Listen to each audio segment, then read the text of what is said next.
Olá, graça e paz. Aqui quem fala é Luiz Kesserling e eu quero te convidar para esse devocional de hoje. O título é Misericórdia Eu Quero.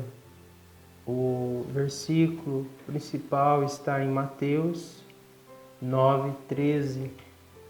Amém? Então a mensagem de Deus para você. Deixa seu like, se inscreva no canal. Amém? Misericórdia eu quero, Mateus 9, verso 13, vai dizer: Ide, porém, e aprendei o que significa misericórdia quero, e não sacrifício, porque eu não vim a chamar os justos, mas os pecadores ao arrependimento. Hebreus 10, versos 5 e 6 vai dizer: Por isso, quando Cristo veio ao mundo, disse: Sacrifício e oferta não quiseste, mas um corpo me preparaste, de holocaustos e ofertas pelo pecado não te agradaste. Eu queria te convidar a nós refletirmos nessas palavras e ler um pouquinho antes de Mateus 9:13 para entender o que acontece, não é, o contexto para que Jesus chegue a esse versículo, amém? Mateus 9, versos de 9 a 13, a partir do verso 9 vai dizer: Passando por ali, Jesus viu um homem chamado Mateus sentado na coletoria e disse-lhe: Siga-me. Mateus levantou-se e o seguiu. Estando Jesus em casa, foram comer com ele seus discípulos, muitos publicanos e pecadores. Vendo isso, os fariseus perguntaram aos discípulos dele: Por que o mestre de vocês come com publicanos e pecadores? Ouvindo isso, Jesus disse: Não são os que têm saúde que precisam de médico, mas sim os doentes. Vão aprender o que significa isto: desejo misericórdia, não sacrifícios, pois eu não vim chamar justos, mas pecadores. Oséias 6, capítulo 6, verso 6. Esse Mateus capítulo 9, verso 13, é uma situação, uma citação, uma referência a Oséias 6. Porque em Oséias 6 está escrito: Pois desejo misericórdia, não sacrifícios, e conhecimento de Deus em vez de holocaustos. Note que Jesus está chamando Mateus, um publicano, para ser um dos seus discípulos. O publicano, o cobrador de impostos, era um judeu cobrando impostos de outro judeu para os romanos. Essa era uma situação que o judeu não tinha como correr. Essa é uma situação onde estava instituído que deveria ser cobrado impostos dos judeus. E se colocavam judeus para cobrar impostos. Tem a situação que às vezes, né, se cobrava mais do que se deveria cobrar. Então os judeus se revoltavam contra o publicano, contra o judeu que cobrava impostos. É um erro, é um pecado, né? Cobrar a mais do que deveria cobrar. Mas Jesus, aqui o texto vai dizer que Jesus veio para os pecadores e não para os justos, porque o justo ele consegue cumprir a lei. Agora eu te pergunto, quem conseguiria cumprir a lei? Ninguém consegue cumprir a lei totalmente, principalmente a lei de Deus. Talvez a lei do homem, sim, talvez ainda, mas a lei de Deus não.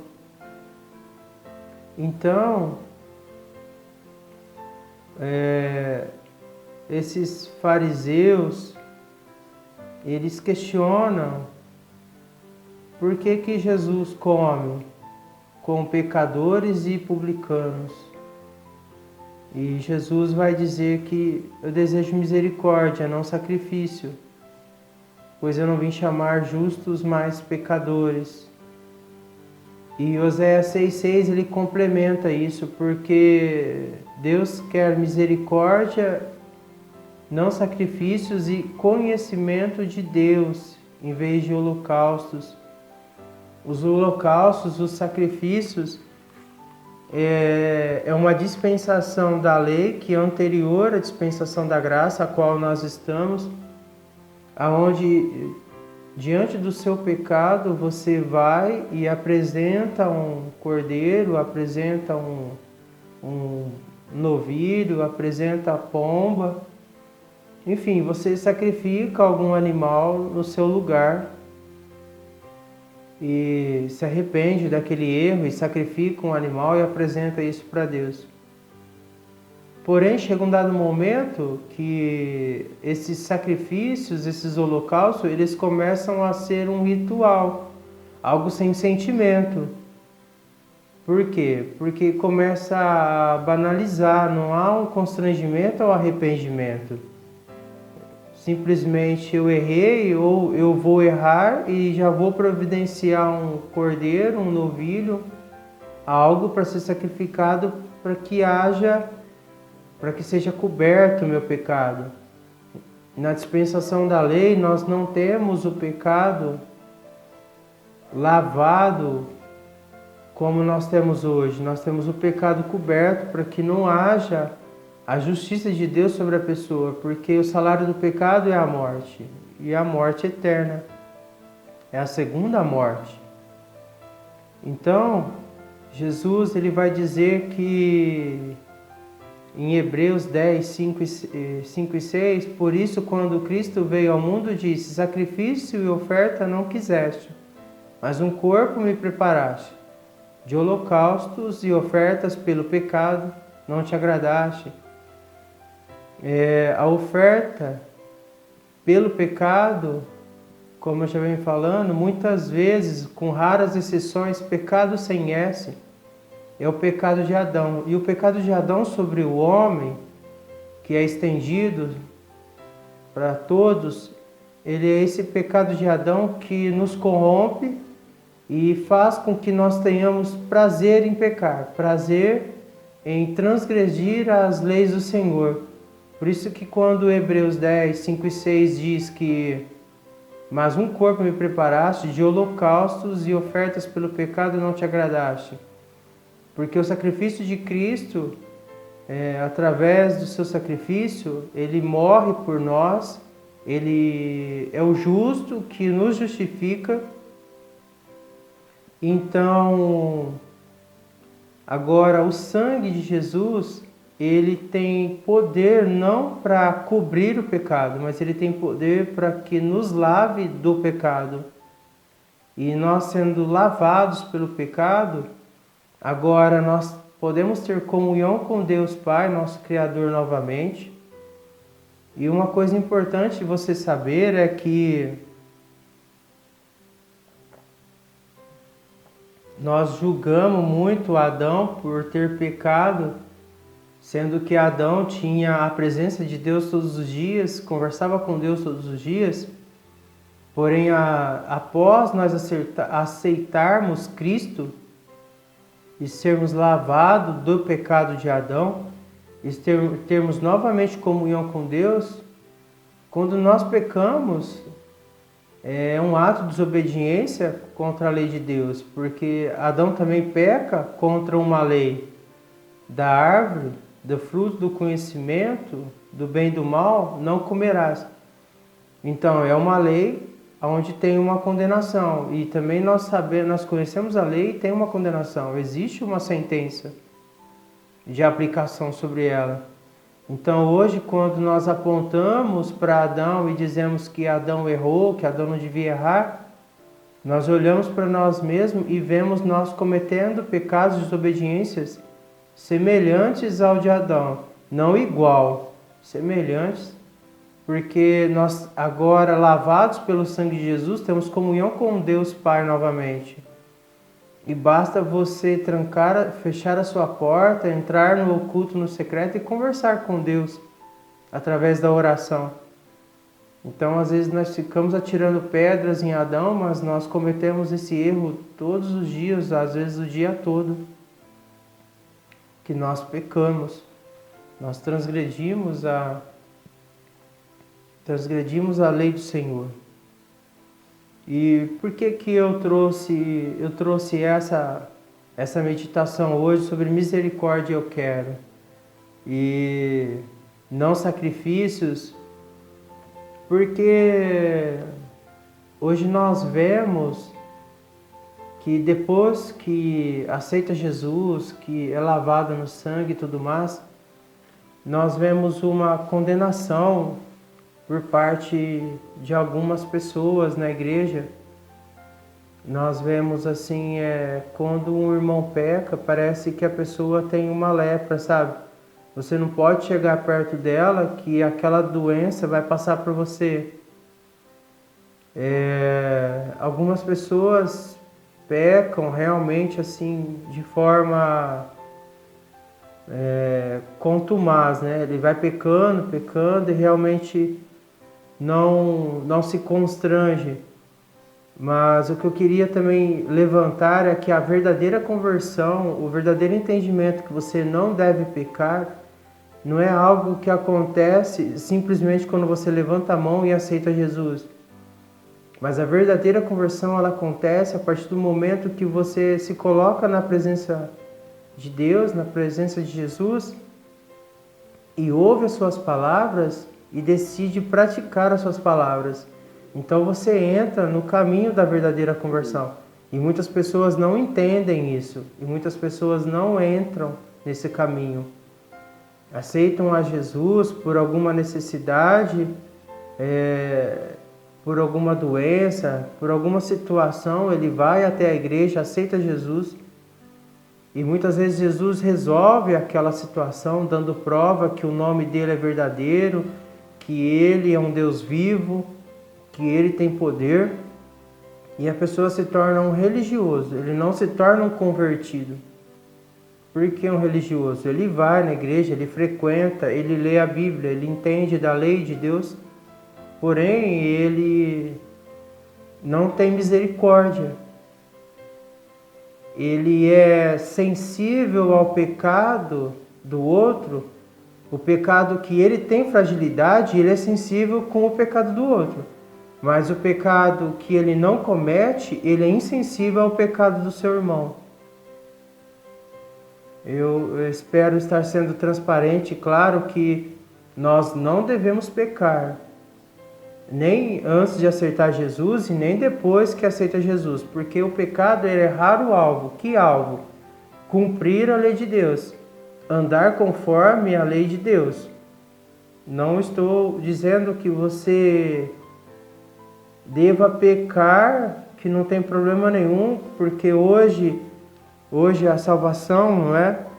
Em Efésios 2, versos 8 em diante, vai dizer que, pois vocês são salvos pela graça, por meio da fé, isso não vem de vocês, é dom de Deus, e não por obras, para que ninguém se glorie, porque somos criação de Deus, realizada em Cristo Jesus, para fazermos boas obras, as quais Deus preparou antes para nós as praticarmos. Então, a salvação é pela graça e não pelo cumprimento da lei. Porque o único que podia cumprir toda a lei de Deus é Jesus. Então, não porque também a salvação é pela graça, que é um dom de Deus, que é por meio da fé. Se você tem fé que está salvo através da pessoa de Jesus Cristo, então não quero dizer que você deva pecar, mas se é algo que foi mais forte que você cometeu sem aquela reflexão, porque tem algumas pessoas que elas pecam no sentido que elas refletem dentro de si, elas ficam meditando assim: eu vou lá e vou pecar, e depois eu peço perdão e Deus me perdoa. Quer dizer, você premeditou o pecado. Esse pecado, você não pode cometer ele porque você sabia que não devia, você refletiu nesse pensamento e mesmo assim você colocou ele em prática. Agora estou falando daquele pecado que foi algo mais forte, aconteceu rapidamente e aquilo foi um laço, foi uma armadilha e você pecou.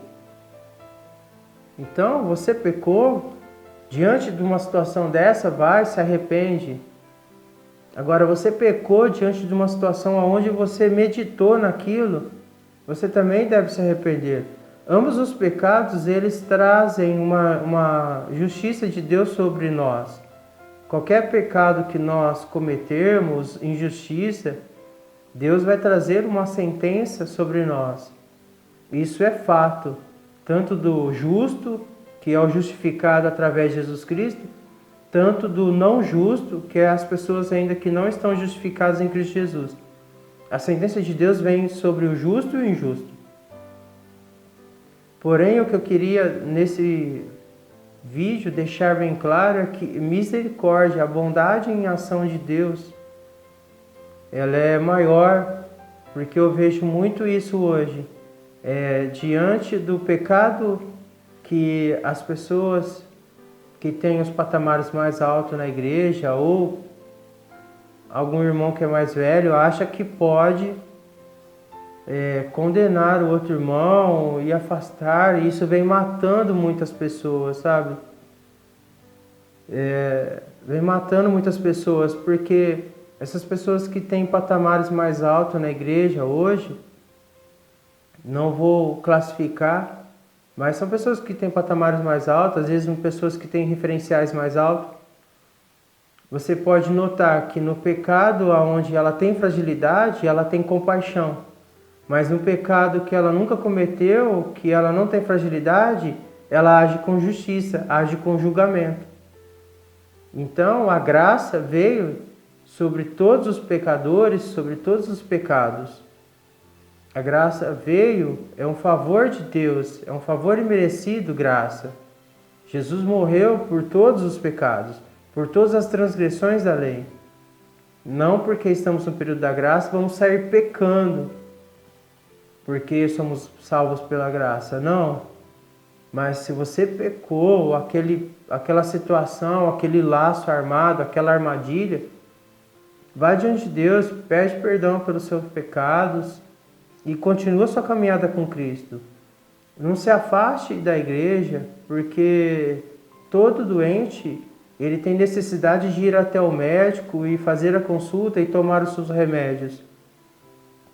Nós somos doentes, somos doentes pelo pecado. Ele nos corrompeu, nós não conseguimos viver sem pecar. Então precisamos estar em comunhão com os irmãos na igreja, precisamos estar em comunhão com Deus depois que nós saímos da igreja, continuar adorando Ele com a nossa obediência, em não pecar, em meditar na palavra do Senhor e não pecar. E então, não se afaste da igreja porque as pessoas te julgam.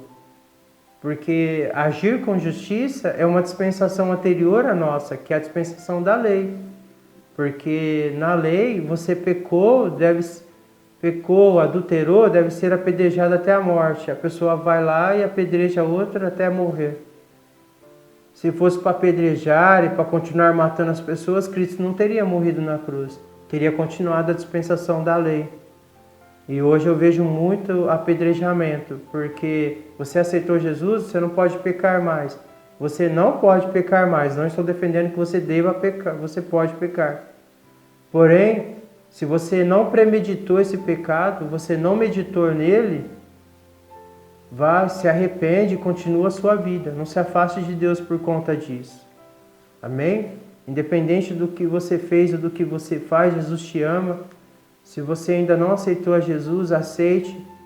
Você não tem capacidade. Algumas pessoas pensam que